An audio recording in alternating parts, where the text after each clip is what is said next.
구약의 레위기 13장에 나오는 문둥병의 의미에 대해서 알아보겠습니다. 이 문둥병을 발표하고 이것이 이제 발견된 것은 1873년에 그 노르웨이 의사인 한센이라는 사람이 나균을 발견함으로 인해서 이 문둥병에 대한 실체와 그것에 대한 어떤 치료가 생겨나게 됐습니다. 근데 여기에 이 문둥병은 구약의 지금으로부터 약 3,500년 전에 하나님이 성경에 이렇게 기록을 해 놓으셨습니다. 이 문둥병은 사람 내부에서부터 나오는 심각한 죄를 의미하는데, 모든 인류는 다 이 문둥병에 감염돼서 문둥 환자들이라는 것입니다. 성경에 그 문둥병에 대한 그런 예가 한 3가지 정도 나오고 있는데요. 첫째는 단호히 하나님을 대적하는 죄, 이것이 문둥병이고요. 고의적인 죄, 그 다음에 주제 넘은 죄, 이러한 죄들이 그 문둥병의 어떤 일종이라는 것입니다. 단호히 하나님을 대적하는 죄는 그 민수기 12장에 보면 미리암이 그 문둥병에 걸리는 것을 볼 수 있는데요. 미리암은 사실 그 모세의 그 누나죠. 그런데 모세가 그 구스 여인을 아내로 취합니다. 그러니까 그 누나인 미리암이 그 모세를 이제 책망하는 거예요. 어디 여자가 없어서 구스 여인을 아내로 취하는가, 이렇게 하면서 모세를 대적할 때 그 미리암이 문둥병이 발해버렸습니다. 그래서 진 밖에 나가게 되고, 그 다음에 일주일 동안 하나님의 그 진이, 백성들이 그 미리암 때문에 움직이지를 못하고 전진을 못했습니다. 그래서 이 예를 들어볼 때 그 미리암이 모세를 이렇게 대적하는 겁니다. 모세는 그 당시에 하나님의 대표 권위로서 이스라엘 백성들을 인도하는 인도자였던 것입니다. 이러한 하나님의 대표 권위를 거스리고 대적할 때 문둥병이 발하는 것입니다.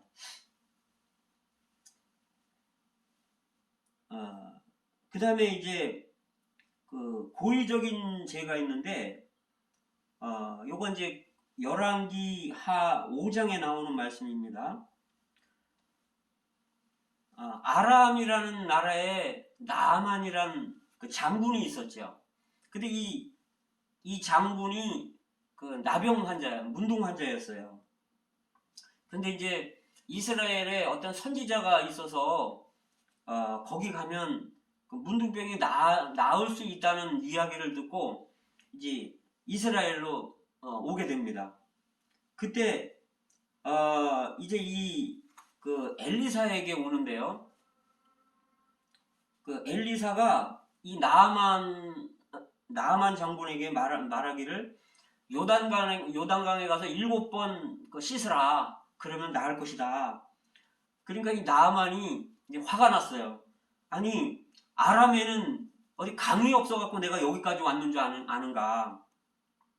그렇게 할 때 이제 그 신하 한 사람이 보좌하는 사람이 큰 일을 시켰으면 그 듣지 않았겠습니까? 이렇게 작은 일인데 한번 해보시죠. 그래서 나아만 장군이 순종함으로 요단강에 가서 7번 들어갔다 나왔다 하니까 몸이 어린아이의 살처럼 휘어졌다는 거예요. 이제 그런데 이제 이 나아만 장군이 이제 고마우니까 이 엘리사에게 보상을 좀 하기 위해서 엘리사를 찾아갔습니다. 그래서 이제 그 예물을 좀 주려고 하니까 엘리사가 단호하게 거절을 합니다. 나는 받지 않겠다. 그러니까 이 나아만 장군이 아주 강권하면서 받으라고 말하는데 그럼에도 불구하고 아주 거절을 하는 걸 볼 수 있습니다.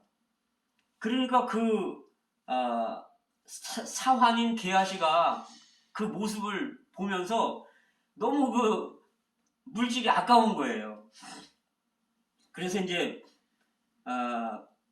이 나아만 장군이 돌아갈 때 여기 이제 쫓아갑니다. 쫓아가면서 하는 말이 내가 여호와의 이름으로 내가 단언하는데 내가 가서 꼭 예물을 받아오리라.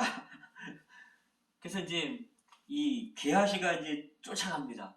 쫓아가서 이제 거짓말로 말을 하죠. 우리 주인 엘리사가 나를 보내서 왔는데 지금 2명의 그 신학생들이 왔습니다. 그래서 은 1달란트와 옷 2벌을 달라고 합니다. 그러니까 나아만이 뭐 옷 금 왜 1달란트만 달라 그러냐, 내가 2달란트 주겠다. 그러면서 이제 그 은과 옷을 줍니다. 그러니까 이 게하시가 그걸 가지고 와서 자기 집에 숨깁니다. 그런데 이제 엘리사가 그 이제 게하시가 이렇게 왔을 때 너 어디 갔다 오냐 이렇게 물으니까 아무데도 안 갔습니다. 그러니까 거짓말하지 마라. 왜 지금 그 옷을 받고 돈을 받는가? 그러면서 그 나아만의 문둥병이 너와 내 후손에게로 가리라. 그렇게 하면서 이 게하시가 문둥병에 걸려버렸습니다. 이것은 뭘 말하는가 하면 사실 이 여기에 나오는 엘리사는 돈을 물질적인 것을 나아만한테 받을 필요가 없었는데 왜냐하면 하나님이 그에게 물질적인 것을 공급해 주는 분이기 때문에 믿음으로 사는 사람이기 때문에 그에게 받지 않았다는 겁니다. 두 번째로는 이 문둥병을 치료한 것은 하나님이 치료해 주신 것이지 그 본인 자신이 치료한 게 아니기 때문에 거절을 했던 거고, 그 다음에 세 번째는 이방인의 돈을 받지 않겠다. 그런 어떤 의미가 있었던 것입니다. 그래서 이런 금전적인 것을 받지 않겠다는 이런 엘리사의 실행에 이 게하시가 반역을 한 거예요. 그래서 이것은 하나님께 반역한 거라는 거죠. 뿐만 아니라 여기 그 주제노 문제가 또 하나 더 있는데요. 역대하 26장에 보시면 우시야 왕이 아주 전쟁에서 계속 승리하기 때문에 아주 교만해졌다는 겁니다. 그래서 그 당시에 제사장만이 드릴 수 있는 이 분향하는 이 권한이 있었는데, 그래서 왕의 규례에 보면은 제사장의 규례에 왕은 참여할 수 없다는 거예요. 그런데 아주 교만해서 이 우시야 왕이 성전에 들어가서 자기가 이제 분향을 하려고 이렇게 이제 합니다. 그럴 때 제사장들이 이제 막아서면서 이제 못하게 하니까 노를 발했다는 거예요. 이게 화를 낼 때 우시야 왕이 문둥병이 걸려서 죽을 때까지 문둥 환자로 살았다는 겁니다. 이 경우를 보면 이 하나님의 어떤 규례가 있고 행정이 있는데 이 우시야 왕은 하나님의 규례와 행정에 따르지 않고 반역을 했다는 겁니다. 그래서 결과는 문둥병이 온 거죠. 그래서 어쨌든 이 문둥병이라는 거는 죄를 상징하는 것이고 이 죄의 근원은 이 반역이라는 겁니다. 그러니까 최초로 반역한 자가 루시퍼 사탄인데요. 그가 하나님과 비기려고 했고 하나님과 같아지려고 했고 이 교만함으로 이 하나님께 반역을 했습니다. 이를 통해서 하나님이 사탄을 심판하고 땅으로 내어 쫓았죠. 그래서 땅으로 내려온 이 사탄이 하와를 유혹함으로 해서 아담과 하와 안에 그 사탄인 죄가 들어오게 됐습니다. 그래서 이 문둥병은 한 면에서는 사람 속에 들어온 것이고 한 면에서는 사람에게서 나가는 것을 볼 수 있습니다. 그래서 마태복음 5, 6, 7장에 주님이 왕국복음을 선포하신 후에 왕국의 헌법을 선포하셨죠. 이 왕국 헌법을 선포하신 후에 이제 8장에서 제일 먼저 하신 그 행동이 문둥병자를 만나서 그를 정결케 하는 것인 겁니다. 여기 말씀에 이제 2절에 레위기 13장 2절에 보시면 이 문둥병의 이제 시작의 어떤 증상들이 나타나는데요. 사람의 피부에 무엇이 돋거나 딱지가 앉거나 색점이 생기면 그렇게 말하고 있습니다. 여기에 무엇이 돋거나 했는데 이 무엇이 돋는다는 것은 원래 사람의 피부는 이 혈액순환을 통해서 신진대사가 이제 원활할 때 질서정연하게 사람의 어떤 피부가 이렇게 곱고 매끄럽고 그렇지만 이게 어떤 문제가 있을 때는 뭐가 이렇게 피부에 온 몸에 어떤 뭐가 이렇게 돋아나게 되잖아요. 이것의 그 영적인 의미는 성령의 통제를 받지 않고 제멋대로 하는 것을 말한다는 겁니다. 규제받지 않고 통제받지 않는 그런 생활들 뿐만 아니라 여기 딱지가 앉거나 그렇게 말씀하시는데 딱지가 앉는다는 거는 딱지가 앉으려면은 뭔가 그 피부에 상처가 나거나 또는 어떤 뭐 물건들에게 이렇게 물건에 마찰이 생길 때 이런 딱지가 않게 되는데요. 이거는 다른 사람들과의 그 마찰을 이야기한다는 것입니다. 그래서 우리가 다른 사람들과 이렇게 마찰이 생기면 뭐가 이렇게 증상들이 있다는 겁니다. 그 다음에 이제 색점이 생긴다는데 이 색점은 우리 피부는 그냥 보통 일반적인 피부지만 뭔가 이렇게 하얗거나 붉으스름한 그런 이렇게 어떤 색점이 이렇게 생긴다는 거는 일반적으로 자기 자신을 드러내고 높이고 어떤 자기 자신의 자만이나 교만을 말한다는 겁니다. 이런 증상이 있으면 이런 사람을 제사장에게로 데리고 가라는 겁니다. 그럼 제사장은 진찰하고 이 문둥병이 퍼지지 않았으면 7일 동안 가둬둬야 되는데요. 여기의 의미는 한면으로는 주님께 데려가는 것을 말하고요. 또 한면으로는 그분을 믿는 제자들, 그분을 믿는 이들에게 이러한 사람들을 데려가야 한다는 겁니다. 여기에 그 의미는요, 하나님을 섬기는 제사장들은 진찰하고 진단할 수 있는 자격이 있다는 것입니다. 이 문둥병에는 그 어떤 외양이 있는데요. 3절에 보시면 털이 휘어지고 그 환처가 피부보다 우묵해지고 또는 피부에 흰 점이 돋고 털이 휘어지고 그 난육이 생긴다는 겁니다.